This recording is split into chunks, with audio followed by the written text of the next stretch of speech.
আসসালামু আলাইকুম। আপনারা শুনছেন সর্বশেষ আন্তর্জাতিক সংবাদ। শুরুতে শিরোনাম, পরে বিস্তারিত।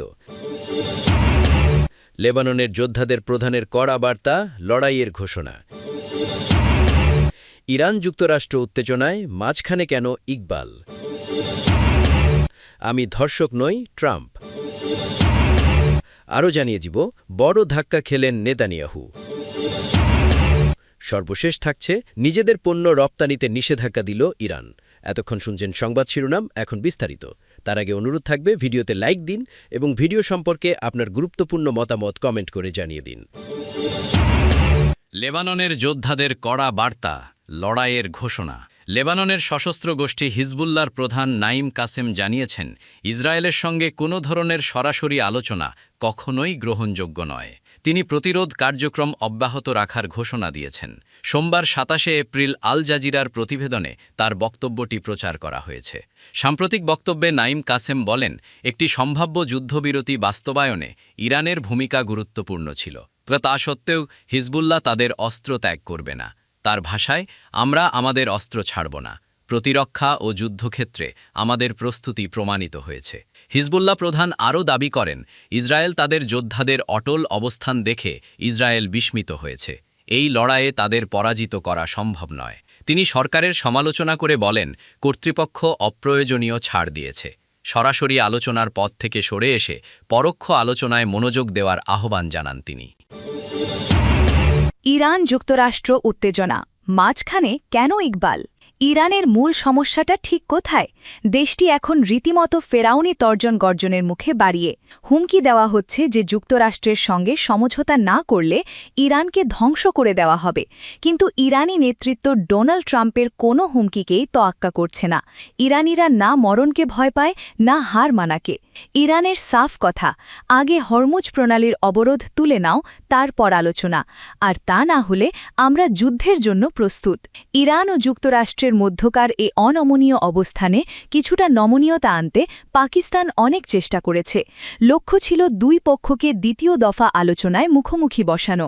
কিন্তু নৌ অবরোধ বহাল রেখে মার্কিনীদের সঙ্গে বসতে অস্বীকার করেছে তেহরান। ফলে মার্কিন প্রতিনিধি দলের পাকিস্তান সফর পিছিয়ে গেছে। মার্কিনীরা অবাক, একটি সুপার পাওয়ারের সঙ্গে লড়তে ইরান কেন এতটা মরিয়া? গতরাতে এক মার্কিন সাংবাদিক এক ইরানি সাংবাদিককে প্রশ্ন করেছিলেন, তোমাদের সমস্যাটা আসলে কি? ইরানি সাংবাদিক মুচকি হেসে জবাব দিলেন, আমাদের সমস্যা হলো ইকবাল। এই উত্তর মার্কিন সাংবাদিকের মাথার ওপর দিয়ে গেল। তিনি অবাক হয়ে জানতে চাইলেন, এই ইকবাল আবার কে? উত্তর এলো, ইকবাল পাকিস্তানের জাতীয় কবি। মার্কিন সাংবাদিকের বিস্ময় কাটে না। ইকবাল কি তোমাদের মার্কিন প্রতিনিধি দলের সঙ্গে কথা বলতে নিষেধ করেছেন?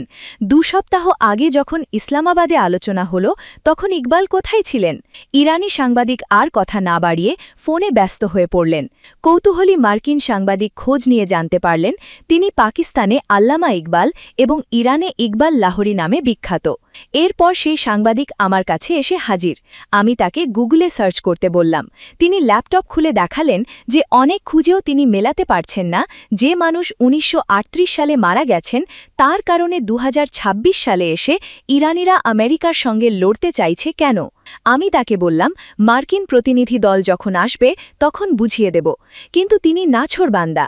তিনি এখন ইরান ও ইকবালের সম্পর্কের ওপর স্টোরি লিখতে চান। বাধ্য হয়ে তাকে ৫ মিনিট সময় দিলাম। আমি তাকে জানালাম, কদিন আগেই লাহোরে ইকবালের মৃত্যুবার্ষিকীতে এক বিশাল সমাবেশ হয়েছে। সেখানে প্রধান অতিথি ছিলেন লাহোরে নিযুক্ত ইরানের কনসুল জেনারেল মেহরান মুয়াহেদ ফার। তিনি তার বক্তৃতায় স্পষ্ট বলেছেন, ইকবাল ইরানিদের যে সাহস ও প্রেরণা দিয়েছে তা দিয়েই আমরা আমেরিকাকে পরাজিত করেছি। মার্কিন সাংবাদিক নোট নিচ্ছিলেন। আমি তাকে আরও বললাম, আপনি হয়তো জানেন না, এমনকি ট্রাম্পও জানেন না, যে ইরানের সর্বোচ্চ নেতা আয়াতুল্লাহ আলী খামেনি বহু বছর আগে আল্লামা ইকবালের ওপর একটি আস্ত বই লিখেছিলেন। ইরানের বিপ্লবে ইকবালের কবিতা জ্বালানি হিসেবে কাজ করেছিল। সাংবাদিক প্রশ্ন করলেন, ইকবাল যদি পাকিস্তানি ও ইরানিদের যৌথ নায়ক হন, তাহলে পাকিস্তান কিভাবে নিরপেক্ষ মধ্যস্থতাকারী হবে? আমি হেসে বললাম, ইকবাল সাধারণ পাকিস্তানি পাকিস্তানের নায়ক, কিন্তু সেই শাসক গোষ্ঠীর নয় যারা মরণকে ভয় পায়। আসলে ট্রাম্পকে কে বোঝাবে যে ইকবাল ফার্সিতে লিখেছিলেন, আল্লাহ ছাড়া মুসলমান অন্য কারও দাস নয়, কোনো ফেরাউনের সামনে তার মাথা নত হয় না। ট্রাম্পকে ফেরাউনি ভঙ্গি ছাড়তে হবে, হুমকি বন্ধ করতে হবে। ইরানি হোক বা পাকিস্তানি, খাঁটি মুসলমানদের জন্য দাম্ভিক শাসকের আনুগত্য করা কঠিন। এমনকি ক্যাথলিক খ্রিস্টানদের ধর্মগুরু পোপ লিওও এখন ইরানের অবস্থানে সমর্থন দিতে শুরু করেছেন। হয়তো তিনিও ইকবালের দর্শনে প্রভাবিত। আসল কথা হল, ইরানিরা ইকবালের চিন্তার দ্বারা অনুপ্রাণিত, আর ইকবালের চিন্তা মানেই ফেরাউন ও ইয়াজিদের বিরুদ্ধে বিদ্রোহ। ট্রাম্পের পক্ষে এটা বোঝা কঠিন যে প্রকৃতপক্ষে হুসেনের শাহাদাতি হল ইয়াজিদের মৃত্যু। ইয়াজিদ জিতেও আসলে চিরকাল হেরে যায়।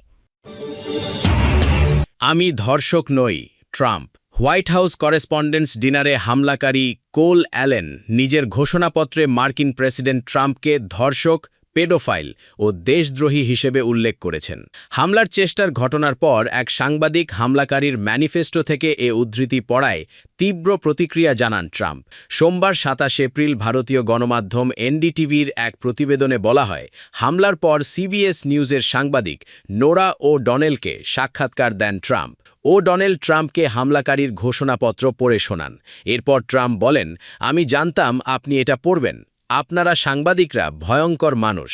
এরপর তিনি জোর দিয়ে বলেন, আমি ধর্ষক নই, আমি কাউকে ধর্ষণ করিনি। ও ডনেল জানতে চান ওই মন্তব্যটি ট্রাম্পকে উদ্দেশ্য করে বলা হয়েছে কিনা, কিন্তু প্রশ্নটি এড়িয়ে গিয়ে ট্রাম্প বলেন, আমি পেডোফাইল নই। তিনি ইঙ্গিত দেন এ মন্তব্যকে ব্যবহার করে তার সঙ্গে জেফ্রি এপস্টিনকে যুক্ত করার চেষ্টা করা হচ্ছে। ঘোষণাপত্রে যদিও এপস্টিনের নাম উল্লেখ ছিল না। ট্রাম্প দাবি করেন, একজন অসুস্থ মানুষের লেখা এসব বাজে কথা আপনি পড়ছেন, এসবের সঙ্গে আমার কোনো সম্পর্ক নেই, আমি পুরোপুরি নির্দোষ প্রমাণিত হয়েছি। এদিকে ট্রাম্প হামলাকারীকে উগ্রপন্থী, খ্রিস্টান বিরোধী এবং অসুস্থ বলে আখ্যা দেন। একই সঙ্গে তিনি যুক্তরাষ্ট্রে রাজনৈতিক সহিংসতার জন্য ডেমোক্র্যাট নেতাদের ঘৃণ্য বক্তব্যকে দায়ী করেন। বড় ধাক্কা খেলেন নেতানিয়াহু। দখলদার ইসরায়েলের অভ্যন্তরীণ রাজনীতিতে বড় ধরনের ধাক্কা খেলেন প্রধানমন্ত্রী বেনিয়ামিন নেতানিয়াহু। তাকে ক্ষমতাচ্যুত করতে এবার হাত মেলালেন দেশটির দুই সাবেক প্রধানমন্ত্রী নাফতালি বেনেট ও ইয়াইর লাপিদ। নিজেদের রাজনৈতিক দলগুলোকে একীভূত করে নতুন এক নির্বাচনী জোট গঠনের ঘোষণা দিয়েছেন তারা। মূলত ২০২৬ সালের অক্টোবরে অনুষ্ঠেয় সাধারণ নির্বাচনে নেতানিয়াহুর নেতৃত্বাধীন বর্তমান জোট সরকারকে পরাজিত করাই এই নতুন ঐক্যের মূল লক্ষ্য। সাবেক প্রধানমন্ত্রী নাফতালি বেনেট জানিয়েছেন, নতুন এই রাজনৈতিক দলের নাম হবে টুগেদার, একত্রে। বেনেট নিজেই এই জোটের নেতৃত্ব দেবেন বলে সংবাদ মাধ্যমকে নিশ্চিত করেছেন। নেতানিয়াহুর দীর্ঘ শাসনকালের সমালোচনা করে বেনেট বলেন, দীর্ঘ ৩০ বছর পর এখন সময় এসেছে নেতানিয়াহুর থেকে আলাদা হওয়ার। ইসরায়েলকে তার বর্তমান পথ পরিবর্তন করতে হবে। রাজনৈতিক বিশ্লেষকরা মনে করছেন, গাজা যুদ্ধ ও অভ্যন্তরীণ বিচার বিভাগীয় সংস্কার নিয়ে এমনিতেই চাপে থাকা নেতানিয়াহুর জন্য বেনেট লাপিদ জোট এক বিশাল চ্যালেঞ্জ হয়ে দাঁড়াবে। এই নতুন জোট বিরোধী জনমতকে একীভূত করতে পারলে আগামী নির্বাচনে নেতানিয়াহুর বিদায় ঘণ্টা বেজে যেতে পারে। সূত্র জিও উর্দু। নিজেদের পণ্য রপ্তানিতে নিষেধাজ্ঞা দিল ইরান। নিজেদের পণ্য রপ্তানিতে নিষেধাজ্ঞা দিয়েছে ইরান। দেশটি আগামী ৩০ মে পর্যন্ত স্টিল স্ল্যাব ও শীট রপ্তানি নিষিদ্ধ করেছে। সোমবার ২৭ এপ্রিল টিআরটি ওয়ার্ল্ডের এক প্রতিবেদনে এ তথ্য জানানো হয়েছে। এক নির্দেশনায় ইরানের ট্রেড প্রমোশন অর্গানাইজেশন জানিয়েছে, যুক্তরাষ্ট্র ইসরায়েলের যৌথ হামলার পর দেশের স্টিল শিল্পে চাপ সৃষ্টি হয়েছে। এজন্য আগামী ৩০ মে পর্যন্ত স্টিল স্ল্যাব ও শীট রপ্তানি বন্ধ রাখা হবে।